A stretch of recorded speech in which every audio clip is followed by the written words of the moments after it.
Welcome dear students. आज exercise 1.5 मधला question 3. Give an alternative equivalent simple circuit for the following circuit. या ठिकाणी तुम्हाला एक सर्किट डायग्राम दिलेली असणार. त्या सर्किट डायग्राम पासून अल्टरनेटिव्ह इक्विव्हॅलेंट सिंपल सर्किट तुम्हाला ऑब्टेन करायचं. म्हणजे नेमकं काय करायचं?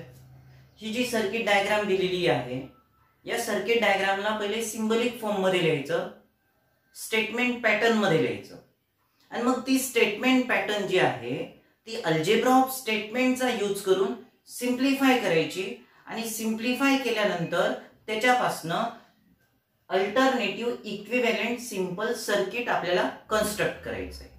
बघूया example. First example. Here switches कोणकोणते यूज केले? S1, S1 डॅश आणि S2. So let me consider करतो या ठिकाणी statement let P statement the switch S1 is closed. The switch S1 is closed. Q statement आहे the switch S2 is closed. The switch S2 is closed. आणि या ठिकाणी S1 dash use केलं म्हणून आपल्याला कन्सिडर करायची statement not P. The switch S1 dash is closed. The switch S1 dash is closed. Dear students, आता आपल्याला या स्टेटमेंटचं सिंबॉलिक या सर्किट डायग्रामचं सिंबॉलिक फॉर्म मध्ये कन्वर्ट करायचंय, एक्सप्रेस करायचंय. तर symbolic form of given circuit is symbolic form of given circuit is दिलेल्या सर्किटला सिंबॉलिक फॉर्म मध्ये लिहायचंय. डियर स्टुडंट्स, फर्स्ट त्या ठिकाणी स्विच आहे S1 साठी आपण स्टेटमेंट यूज करणार P. S1 साठी स्टेटमेंट यूज केलं P. S1 हे स्विच या ठिकाणी समोरच्या स्विचेस सोबत सिरीज मध्ये कनेक्ट केलं म्हणून यूज करणार अँड कनेक्टिव्ह. नंतर समोर सर्किट मध्ये 2 स्विचेस आहेत जे एकमेकांसोबत पॅरलल कन्स्ट्रक्ट केले, मग पॅरलल साठी आपण यूज करतो or connective. S1 dash switch साठी आपण नॉट P यूज करणार. पॅरलल स्विचेस आहेत म्हणून ऑर यूज करणार. S2 साठी स्टेटमेंट यूज करणार Q. अशा प्रकारे दिलेलं सर्किट आपण सिंबॉलिक फॉर्म मध्ये लिहिलं. आता हा जो स्टेटमेंट पॅटर्न इथे लिहिला या स्टेटमेंट पॅटर्नला आपल्याला सिंप्लिफाय करायचंय. बघूया. Consider P and not P or Q. याला आपल्याला सिंप्लिफाय करायचं. सिंप्लिफाय करण्यासाठी बघूया इथे कुठलं कनेक्टिव्ह बघा अँड. इथे कुठलं कनेक्टिव्ह आहे? ऑर. इथे अँड कनेक्टिव्ह आहे, इथे ऑर कनेक्टिव्ह आहे, म्हणजेच यूज करायचा डिस्ट्रीब्युटिव्ह लॉ. जसं आपण एखाद्या नंबरनं ब्रॅकेटला मल्टिप्लाय करतो त्याचप्रमाणे यूज होतो डिस्ट्रीब्युटिव्ह लॉ. मग by using distributive law we get here P and not P. इथे ऑर कनेक्टिव्ह आणि मग P and Q. P and Q. परत सांगतो बघा. P and not P or P and Q. अशा प्रकारे इथे यूज झाला डिस्ट्रीब्युटिव्ह लॉ. इथे रिझन मध्ये लिहायचंय डिस्ट्रीब्युटिव्ह लॉ. इथे रिझन लिहायचंय डिस्ट्रीब्युटिव्ह लॉ. पूर्ण लिहा. मी इथे शॉर्ट मध्ये लिहिलंय distributive law. Clear? After that dear students, या ठिकाणी स्टेटमेंट P आहे, इथे नॉट P आहे आणि मध्ये यूज झालं कनेक्टिव्ह अँड. असं असेल तर यूज करतो आपण complement law. By using complement law P and negation P बनतं F. P and negation P बनतं F. F or P and Q. जेव्हा पण आपण दिलेलं स्टेटमेंट आणि त्याचं कॉम्प्लिमेंट यूज करतो तेव्हा यूज होतो कॉम्प्लिमेंट लॉ. या ठिकाणी रिझन लिहूया कॉम्प्लिमेंट लॉ. इथे रिझन लिहूया complement law. After that F or statement. F or statement असेल तर आन्सर असतं स्टेटमेंट. एफ ऑर स्टेटमेंट असेल तर त्याचा आन्सर असतं स्टेटमेंट. याचं रिझन आहे आयडेंटिटी लॉ. आयडेंटिटी लॉ इथे यूज झालाय आयडेंटिटी लॉ. अशा प्रकारे दिलेलं स्टेटमेंट पॅटर्न आपण सिम्प्लिफाईड फॉर्म मध्ये लिहिलं. याच्यामध्ये मिनिमम नंबर ऑफ स्विचेस आहेत आणि हे 2 स्विचेस पी एंड क्यू आहे. P and Q. मग याचं सर्किट डायग्राम आपल्याला कन्स्ट्रक्ट करता येईल. Alternative equivalent circuit is alternative equivalent simple circuit is. Dear students, आता याचं सर्किट डायग्राम आपल्याला कन्स्ट्रक्ट करायचं आहे. असं सर्किट ज्याच्यामध्ये 2 स्विचेस एकमेकांसोबत सिरीज मध्ये कनेक्ट केलेले आहेत. अँड कनेक्टिव्ह असलेल्या 2 स्विचेस कनेक्टेड इन सिरीज. बघा इथे सिम्प्लिफाईड सर्किट कन्स्ट्रक्ट करतोय. Simplified circuit 2 switches connected in series. 2 switches connected in series. P statement आहे, S1 यूज होणार. क्यू स्टेटमेंट आहे, S2 यूज होणार.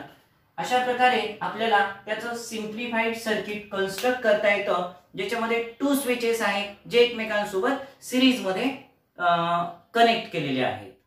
डिअर स्टुडंट्स, एक्सप्लेन करतो बरं. आपल्याला alternative equivalent simple circuit construct करायचं आहे दिलेल्या सर्किटचं. या ठिकाणी S1 S1' S2 स्विचेस आहेत म्हणून मी इथे स्टेटमेंट लिहिलं P Q आणि negation P. P statement switch S1 is closed. Q statement switch S2 is closed. Not P statement the switch S1 dash is closed. दिलेल्या स्टेटमेंटचं दिलेल्या सर्किटचं आपण सिम्बॉलिक फॉर्म मध्ये express करू. दिलेल्या सर्किटला सिम्बॉलिक फॉर्म मध्ये एक्सप्रेस करू. तिथे S1 स्विच होतं. S1 साठी आपण यूज केलं लेटर P. नंतर सिरीज आहे, कनेक्टिव्ह यूज होणार N. नंतर 2 स्विचेस एकमेकांसोबत पॅरलल कनेक्ट केलेत आणि S1 डॅश आहे मग आपण यूज केलं नॉट P. नंतर पॅरलल आहे ऑर कनेक्टिव्ह आणि S2 साठी Q. Consider.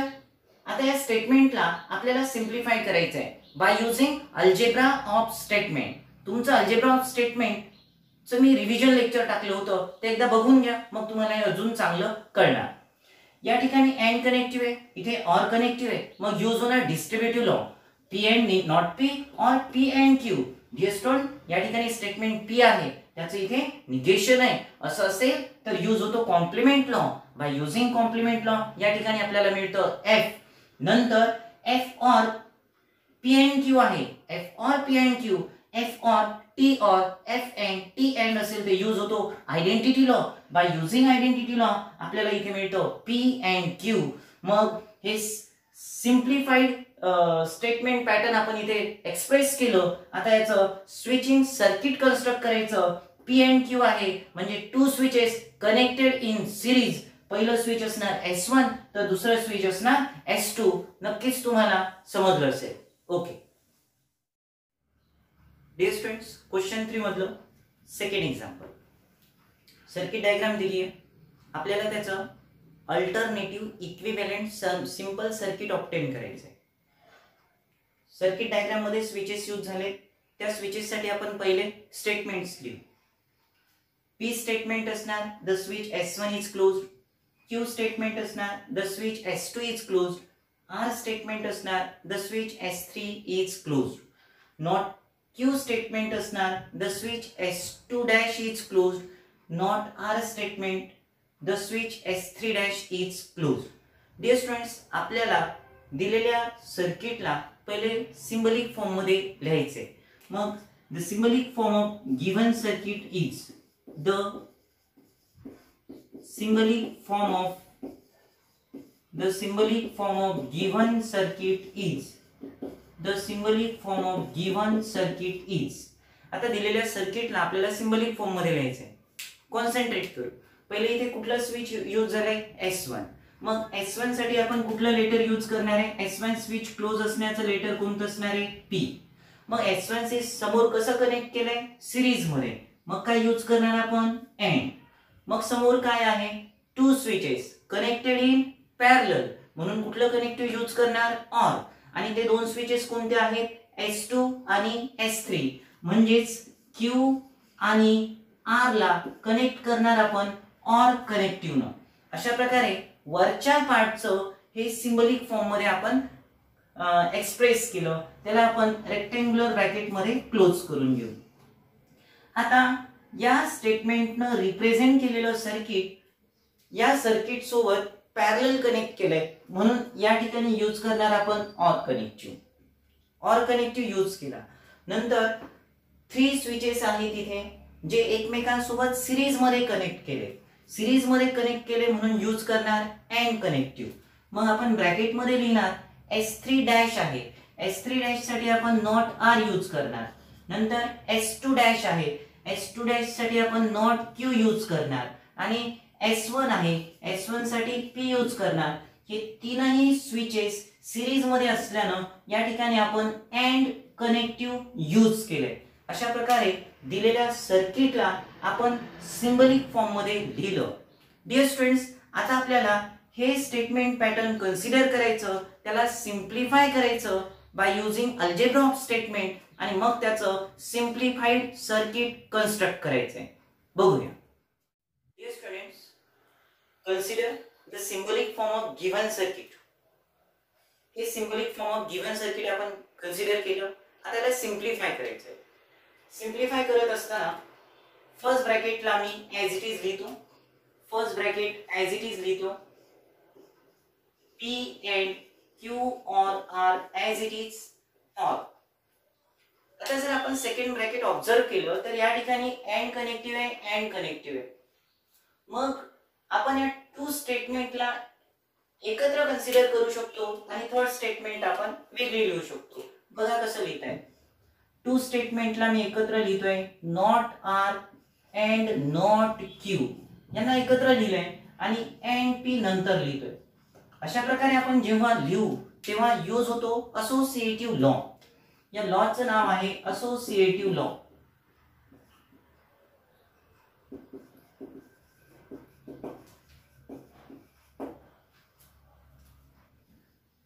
After that this is equals to P and Q or R as it is OR. Dear students, या ठिकाणी नॉट R आहे, इथे नॉट Q आहे. यातनं आपल्याला नॉट कॉमन काढता येतं. रिझन आहे नॉट कॉमन काढता येतं आणि मग ते बनतं R or Q. R or Q असं जेव्हा यूज करतो तेव्हा त्याचं रिझन असतं De Morgan's law.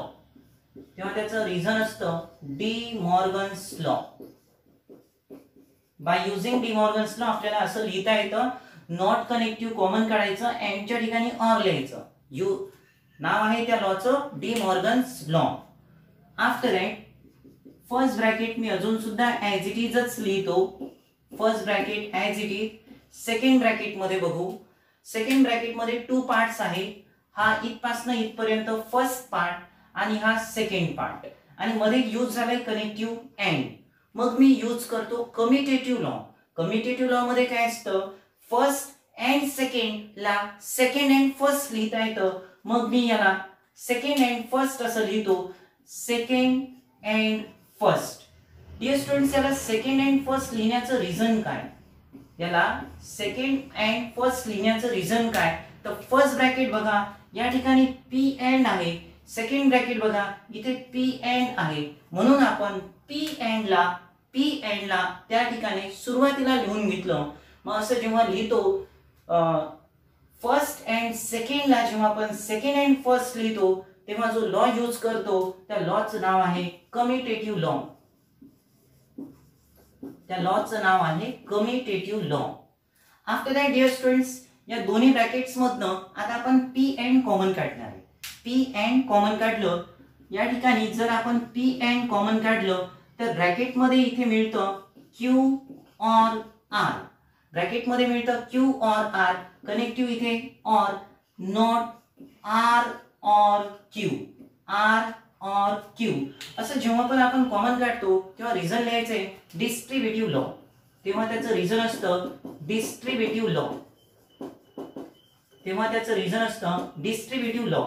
Dear students, आता आपण ब्रॅकेट मध्ये जर बघितलं इथे P अँड आहे. इथे Q और R आहे आणि इथे R और Q आहे, तर सेकंड R और Q ला तुम्हाला Q और R लिहिता येतं. याचं रिझन आहे commutative law. By using commutative law आपल्याला ते लिहिता येतं.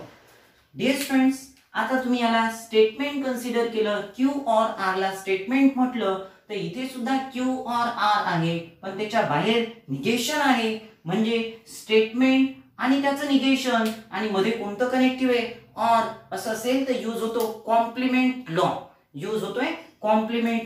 बाय युजिंग कॉम्प्लिमेंट लॉ या ठिकाणी और कनेक्टिव्ह आहे, गिव्हन स्टेटमेंट आणि त्याचं निगेशन, मध्ये और कनेक्टिव्ह आहे. By using complement law we get T.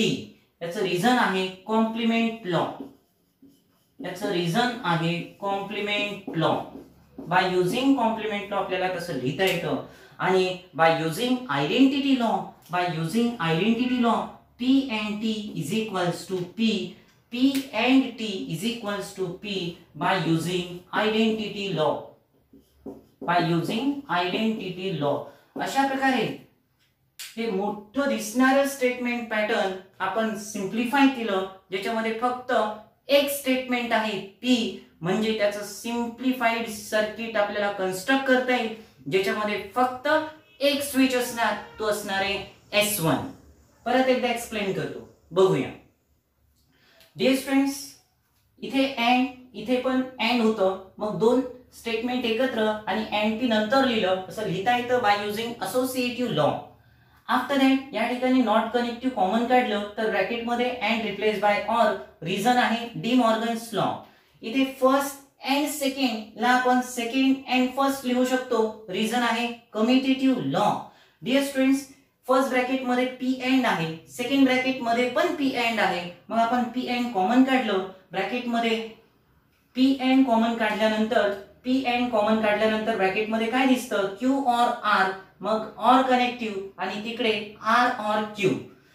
Dear students, या फर्स्ट ब्रॅकेट मध्ये Q और R होतं, इथे R और Q होतं. R और Q ला आपल्याला Q और R लिहिता येतं. रिझन आहे कम्युटेटिव्ह लॉ. आता Q और R means a statement, not Q और R हे स्टेटमेंट मध्ये यूज झालं कनेक्टिव्ह और, असं असेल गिव्हन स्टेटमेंट आणि त्याचं निगेशन यूज झालं, मध्ये कनेक्टिव्ह और आहे, यूज होतो complement law. By using complement law आपल्याला या ठिकाणी मिळतं T, आणि by using identity law P and T is equals to काय मिळतं, P. आणि याचं सिम्प्लिफाईड स्विचिंग सर्किट आपल्याला कन्स्ट्रक्ट करता येईल, ज्याच्यामध्ये एक स्विच असणार आहे. आता आपण सिम्प्लिफाईड स्विचिंग सर्किट कन्स्ट्रक्ट करू. सिम्प्लिफाईड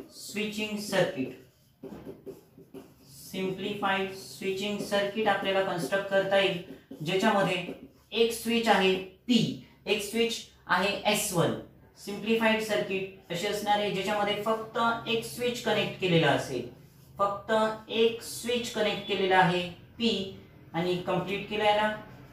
अशा प्रकारे सिम्प्लिफाईड स्विचिंग सर्किट आपल्याला कन्स्ट्रक्ट करता येते. डिअर स्टुडंट्स, हे जे एक्झाम्पल आहे ते अल्जेब्रा ऑफ स्टेटमेंट वर डिपेंड आहे. अल्जेब्रा ऑफ स्टेटमेंट म्हणजेच तुमचे जे लॉ आहेत, जर ते लॉ तुमचे लर्न असतील तरच तुम्हाला या ठिकाणी केलेले ऍडजस्टमेंट तुम्हाला नक्कीच कळतील. पण त्याच्यासाठी अल्जेब्रा ऑफ स्टेटमेंट लर्न असल्याच पाहिजे. सोपं आहे, लॉज प्रिपेअर करून तुम्ही सॉल्व्ह करा, नक्कीच समजेल.